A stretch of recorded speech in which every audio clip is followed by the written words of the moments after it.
हमरो तबारी धिया फुलवा के जो खल, हमरो तबारी धिया फुलवा के जो खल।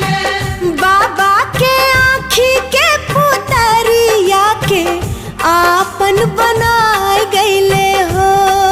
बनाए गईले हो, बनाए गईले हो।